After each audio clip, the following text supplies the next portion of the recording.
Hello, this is Yanis Varoufakis. I'm speaking to you from Athens, Greece. I've just come back from Greece's parliament where the struggle never ends, just as it doesn't outside our parliament. But nevertheless, this is the realm in which I move these days. Before I commence, let me thank profusely the International Book Fair for the invitation. And let me also send my warmest regards, comradely greetings, my love and affection to Rafael Correa, but also Saul Alvidres for hosting this and for making this possible. Thank you very much, comrades. I've been asked to comment using my experiences here in Europe from the European perspective, the European Union, and in particular the Eurozone, the common currency perspective. I've been asked to comment on the Mexican proposals for greater integration in Central America and Latin America, in the region where collaboration is very clearly necessary amongst countries that have been for decades on the receiving end of a great deal of hostility and hardship by the international financial establishment, by the United States, by even the European Union to some extent. What does greater integration mean? It depends on whether those who want to integrate are the oligarchies or the movements representing the vast majority of people who are struggling within their own countries for the basic rights, basic goods against the local oligarchy. Because, you can have different kinds of unions. You can have the union of the oligarchs, and you can have the union of the movements. These are two very different beasts. Allow me the word. The number one lesson from the Eurozone, from the European common currency, is don't do it.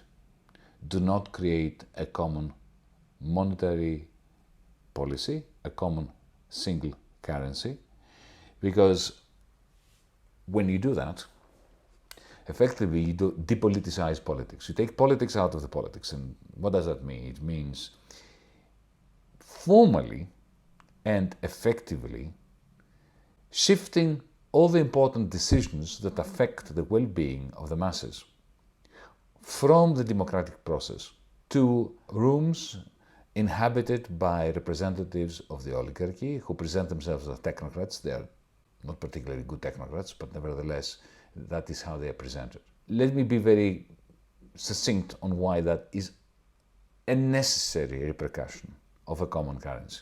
Even within our own countries, there are regions that are exporting more than they're importing to other regions, within Mexico, within Germany, within the United States, within Greece, within everything. Within a city, actually, within Mexico City, there are suburbs that are exporting more, that are in deficit, and there are others that are in surplus. So when you bind together different countries, different economic units, and some of them are in perpetual surplus with some others, and the others are in perpetual deficit vis-a-vis the first group. You create a common currency. Effectively, you lock the exchange rates, which means that trade imbalances and capital imbalances will be locked in and they will be amplified. And the only thing that is going to keep this thing going, this is the experience from the European Union, is that surplus regions are going to be effectively lending those surpluses to the deficit countries. The deficit countries will be getting more and more in debt. There will be periods of phony, fake growth in the deficit countries. Then there will be a crisis, the bubble will burst, and you know very well from the experience of Mexico, of Argentina, of Brazil, we do so here in Greece, what happens once the exuberance has died down and the bursting of the bubbles comes. Integration, therefore, should mean that labor unions, representatives of the masses out there, of the dispossessed, of the underprivileged, are integrated. They get together. What we used to call internationalist unity. That is what is essential. Yes, to trade. There should be trade. We should reduce trade barriers between countries that are developing. Yes, to collaboration between our universities. Yes, to taking a collective stance in the United Nations, in the World Bank, in the International Monetary Fund, where you're represented, to protect your countries in the Central American region, in Latin America, from the exigencies and encroachments of the financial centers of the West and the super powerful. But no, you do not want to move in the direction of a monetary union. I wish I was there to say more in person. I hope to do it very soon. Until then, hasta la victoria siempre.